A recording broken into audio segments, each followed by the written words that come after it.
Hello and welcome back to Foreign Correspondents. I'm Sami Sorang with our panel of foreign journalists. Welcome to the program. Hi, Thank you nice for being to be here. back here.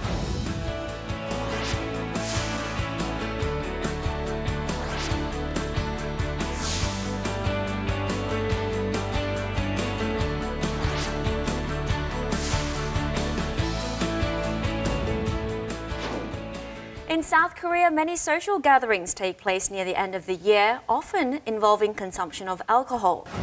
While sharing a drink with close friends can draw the relationship closer, heavy drinking can also trigger many accidents. So on this week's edition of Foreign Correspondents, the topic is alcohol-related laws and regulations, especially as it relates to drunk driving.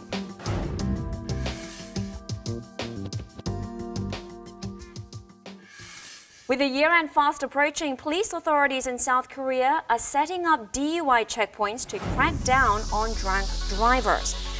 In Seoul, where special DUI inspections have already begun in October, the city has seen a notable decrease in the number of accidents caused by alcohol. So Stan, do police authorities ramp up their DUI checkpoints, roadside checkpoints during the holiday season? Yeah, actually they do.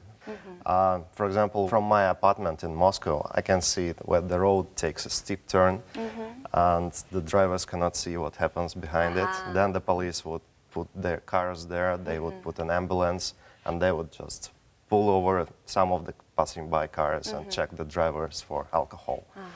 But what about for Germany? In Germany, actually, the incidents for drunk driving are not significantly higher during the holiday season, and there are not really increased roadblocks during the holiday season. Okay. Now, South Korea's ramped up DUI checkpoints and also the tough laws on drunk driving come after a high-profile incident that occurred back in September, where an off-duty soldier was struck and killed by a drunk driver.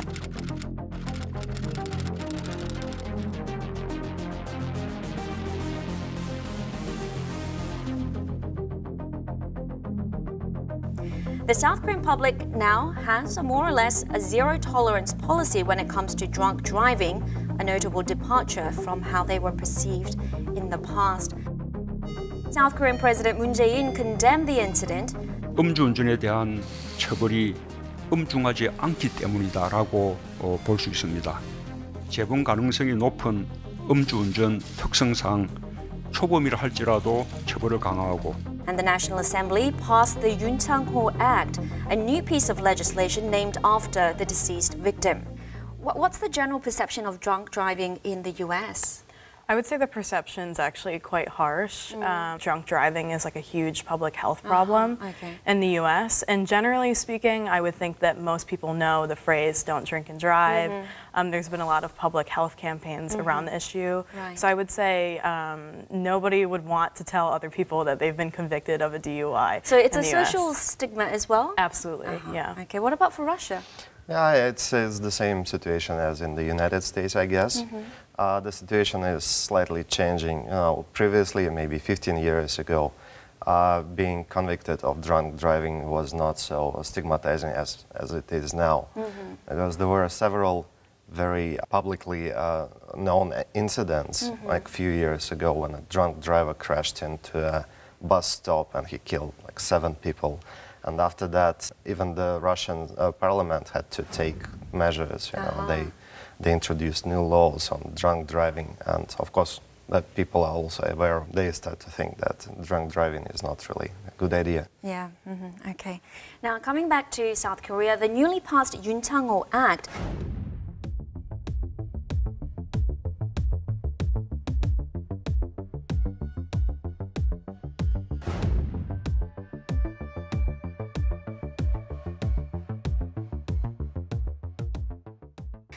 Do you think the existing laws in South Korea regarding drunk driving are adequate, or do you think they should be stricter? Well, I think laws is only one side. I mean, if I compare the situation in Germany, the laws, of course, they became much stricter over time. First, it was introduced in 1953 that you could still drive with the 0.16% of alcohol in your blood. That's basically 2.5 liters of beer. I mean, now it's unimaginable. And nowadays, actually, the law in South Korea is pretty much similar to what it is in Germany. Still, the death rates caused by alcohol incidents in traffic is actually higher in South Korea, and I think laws can only, start to the social perception to change, but I think it's only one part, because when you're about to cross or about to go into a car and drive drunk, you not only think about the consequences, the legal consequences all the time. Right. Kelly, do you agree? Do you think the laws are quite adequate the way they are right now, the South Korean laws? Yeah, I think with the new law that passed in South Korea, they certainly are more harsh. And I would say that generally that's sufficient. I mean, in the United States, we have a pretty similar system in most states where there's, some kind of jail time if you hurt someone in a drunk driving accident, or there might just be a fine if there is no accident and you're caught drunk driving. And we still have pretty rampant drunk driving issues in the US. I think I read that every day about 29 people die in alcohol-related accidents in the U.S. Granted, we're adjusting for population. The U.S. is much bigger. So I don't know if the laws actually make that big of a difference on drunk driving overall. But actually, my suggestion would be to have a zero tolerance policy, because, of course, when you have like a 0.03 percentage of alcohol in your blood, you're still able to drive, or most people are still able to drive. But your level of self-assessment changes after the first beer. And after the first beer, you want to maybe have a second beer, and then it's tempting maybe to have a third beer. And then you don't really know if you have 0.02% of alcohol in your blood or 0.04. It always, matters how much did you eat before, how much body weight do you have. So that all those factors which you don't really calculate. So maybe, to make it clear, you can just say no alcohol, otherwise you don't drive. So lower the threshold where fines begin. Okay. Now, with these new penalties in place, there's growing interest among the South Korean public about how drunk drivers are punished in other countries across the world.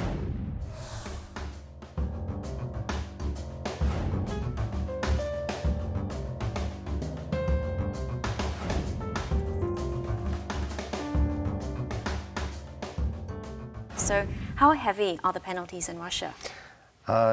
Previously, like 2 years ago, the Russian parliament have adopted a new law, a much stricter law on drunk driving. If previously a person who was caught driving drunk could only face a small fine, nowadays, if you get caught for the first time, you get penalty of equivalent of $500 and a driver license suspension for 2 years.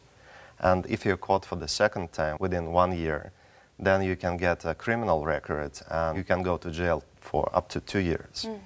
What about for Germany? You briefly mentioned it, but can we get some specific numbers? Yeah, of course. It depends on how drunk you are. So let's say you are caught and don't cause any accident, but you're just caught being tipsy. It starts with 0.05% of alcohol in your blood. Then you get your driver's license suspended for 1 month, and you pay 500 euros. That's, let's say, 700,000 won. And if you have more than 0.11% of alcohol in your blood, then your driver's license is revoked, and you, for at least 9 months. And if it's more than 0.16, then you go to jail no matter what. And then when your license gets revoked, can you resit the test and then get the license again after the 9-month period? Yeah, so to get the license back, you go to a so-called medical psychological test. In the media, or also among the people, it's called the idiot test. So you can see there's some stigma attached to it. And you have to drive to a specific city. You meet with a psychologist. They will test you for whether you have any addiction problems, how good is your responsiveness, your capabilities to drive. And after that, they decide. And actually, it's pretty strict. So if you fail, then you have to do it again after several months. So not everyone gets the license back immediately. Kelly, I would imagine in the US it depends on the state. So could you give us the best and the worst case scenario? Yeah, so in terms of a standard for being drunk while driving, federally speaking, it's 0.08% blood alcohol. That's where it begins? Yeah, so if you're caught with that, you're officially drunk driving, but the consequences really do depend on the state. In some cases, it's just a small fine, maybe around $1,000 US. In some cases, there's actually a minimum jail time sentence if you're caught drunk driving. Even without accidents? Yeah, even if you didn't cause an accident or hurt someone. So it really depends. And if you're caught, driving strangely, but maybe you didn't hit the 0.08 threshold, you can get charged with reckless endangerment or public intoxication. So those people might also face some kind of consequence. Right, okay. So with changing perceptions on drunk driving in South Korea, the country has seen a falling number of DUI cases in recent years. However, the rate of repeat offences has remained somewhat steady at the 40 to 50% range. What's the level of recidivism of DUI in your country? So we don't really record it on a federal level, as far as I know. But I checked, and the median recidivism rate between all the states is around 25%. We've seen that some states will require that people wear like an alcohol monitoring bracelet while they're driving, and we've seen that the recidivism rate is really low, like around 2% for those people. So then has there been a public push to have all offenders be fitted with those bracelets? In some states, but a lot of Americans feel that this is like an infringement on their privacy to have a monitoring device at all times.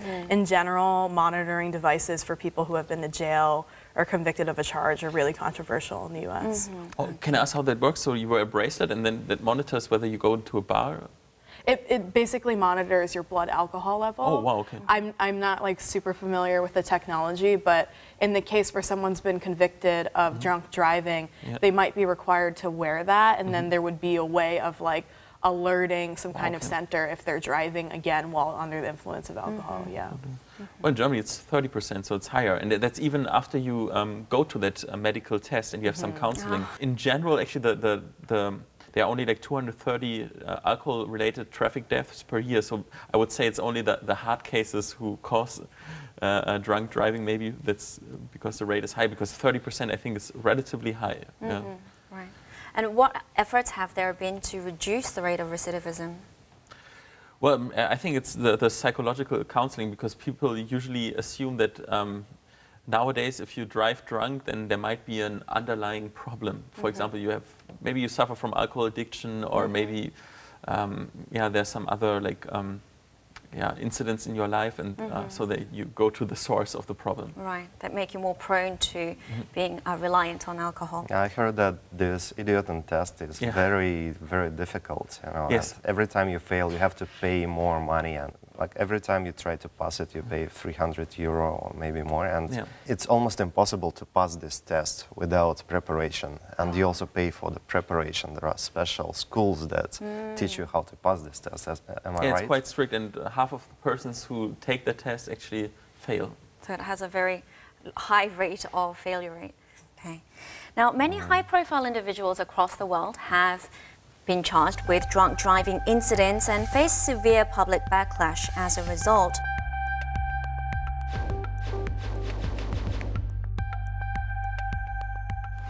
Who are some notable figures in your country that have committed drunk driving incidents? In Russia, it's a stigma of politicians and the golden youth, the sons and daughters of the high-ranking politicians and businessmen, etc. Like, for example, a few years ago, the very shocking case happened. Most of them sons and daughters of really rich and influential businessmen. They chased with the police across the entire Moscow. The chase lasted for about 8 hours. The police couldn't catch them. They were driving like a Mercedes, Geländewagen, etc. They broke all kinds of rules. They were drunk. They behaved awfully, and also they were on air through the social media. Bragging. So a lot of people were watching them. Wow. Yeah, and after all, they got caught, and I think their driver licenses were suspended. But from time to time, those perpetrators still pop up in the media as, for example, one of them was caught driving again without the license and breaking the traffic rules, etc. So. Now, in South Korea, There are preventative measures to drunk driving, including a wide range of designated driver services for those who wish to avoid drunk driving. Are there similar services in Russia? Yeah, actually, it's also have been introduced a few years ago, maybe 5 years ago, that such services started to appear. And a lot of people use it. It's not too expensive. I mean, it's about $30 US, between 20 to 30 US dollars. We can call a sober driver who would pick your car and drive you to your destination. And are these just random public people, or are they people who are professionally doing I think this those service? are professionals. You have to get a license to open such a company. Okay. Now, in the case of Germany, the country is known for both its beer and its cars, but the rate of drunk driving-related fatalities are only half that of South Korea's. What do you think is the biggest reason behind this? Yeah, I mean, I think there are three reasons. The law situation changed, the punishments are stricter, but I think that's not the main reason. The second reason is also, I mean, technologically, cars are much more advanced. They're actually safer. For example, we have airbags now. Like, let's say, really 30 years ago, it was much more likelier to die in a car accident in general. But the main reason is, I think, the perception of drunk driving. Even when I just got my license 13, 14 years ago, it was still like when you're at a party and people saw that you're tipsy and you say like, oh, okay, I have my car here. Sometimes people would, laugh it off and say, okay, that's just a minor thing. Nowadays, it's so stigmatized that you would really feel ashamed if you have more than 2 beers and then take the car. But just 10 years ago, it was like maybe 560 persons who died in alcohol-related traffic deaths, and now it's only 230. So it's really like half. And like 20 years ago, it was more than 1,200. So it's really like every 10 years, it was halving. So, and you think the social stigma, the growing social stigma attached to that is the primary driver? Yeah, definitely. And also the young generation now in Germany, I mean, Germany is known for drinking, as you said, and like in Korea, it's deeply embedded in the tradition and the culture. But the 18-year-olds now, or 20-year-olds, the drinking rates really go down. And I think it's because of the awareness of like living healthy. And yeah. So drinking itself has gone down. Yeah. Okay. Now, many countries, including Germany, they either have probation periods or they issue temporary licenses for first-time drivers, partly to discourage driving under the influence from the start. Do you think such probation periods have helped lower the rates of drunk driving? Yeah, I'm pretty sure. And I can also speak from my case. I was 18 when I got my driver's license, and it's called like a temporary driver's license, but actually you get your real driver's license already. But for the first 2 years, you have much stricter rules to follow. So basically, there's a zero tolerance policy of alcohol. So any kind of like more than 0.01 of alcohol in your blood will lead for you to extend the probation period. And if you, let's say, break the rules twice, then it's much easier to get the license revoked. And I think it's important because in the first 2 years, I mean, especially for young males, they really feel like almost like arrogant. Yeah, I can, no problem, I can do it. Or maybe they're rebellious, like bad boys, and then they want to test their limits. So I think it's important to have your first 2 years to really prove that you're a responsible driver. And sort of nip the bad habits in the bud, I guess. Yeah. Okay, so let's move on from drunk driving to drinking itself. So in South Korea, we're seeing a change in public perception, not only in regards to drunk driving, but in regards to the drinking culture as well. Recent regulations on alcohol advertisements are a reflection of this change. Similar restrictions on alcoholic beverage ads can be seen in other countries across the world. What kind of regulations are in place regarding drinking beverage advertisements? About 5 years ago, the advertisement of alcohol was banned on TV. And all hours, 24/7? Yeah, 24/7. Although there are some exclusions made, like you can advertise the brand, but you cannot advertise the drink itself, for example. So that is why many companies have switched. For example, the companies that produced beer, they would start to produce 0% alcohol beer and advertise that as a brand. Right. And even in the movies and on the other TV programs, they should run text that occasional drinking may be demonstrated in this movie, and this is bad for your health, like that. So health warning associated with that. Yeah. Then when these new regulations were introduced, you said 5 years ago, was there heavy backlash from the alcoholic beverage industry? Yeah, because alcoholic beverage industry is was a big deal in Russia those days, and they got a lot of money, and they paid a lot of money into the state budget also. Yeah. The biggest exclusion that government made for those companies is when they have banned drinking of alcohol on stadiums during the football matches. And mostly the alcoholic beverage companies were the sponsors of the teams. And they started complaining. Then the government allowed drinking on stadiums, but you only can drink beer, and you can drink it from plastic cups. Okay, so a restriction on the type of alcoholic beverage. Yeah, right. And I think they also allowed to advertise the alcoholic beverages during the football matches. Okay. Now, in addition to the consumption of alcoholic beverages, many countries have legal age limits on the purchase and possession of alcohol. Other regulations include limiting the number of locations and hours where alcohol can be sold. What kind of limitations are in place in these states? So in the US, you have to be 21 years old to buy or consume alcohol. The rest is really up to the states. So in some states, you can't buy alcohol on Sundays. In other states, you can't buy like liquor on Sundays, but you could buy beer or wine. And then in some states, they'll limit the hours per day that you could buy beer or wine. So it really varies, and a lot of it is honestly tied to kind of like this puritanical history of the early United States. And also probably lobbying too, right? Yeah, and religion and things like that. But generally speaking, the most pervasive rule is that you have to be 21. 21. What's the age limit in Germany? It's a really lenient. Once you're 16, you can buy beer and you can buy. wine. Okay. Yeah, and possess and drink. Yeah, and once you're 18, you can buy any strong liquor too.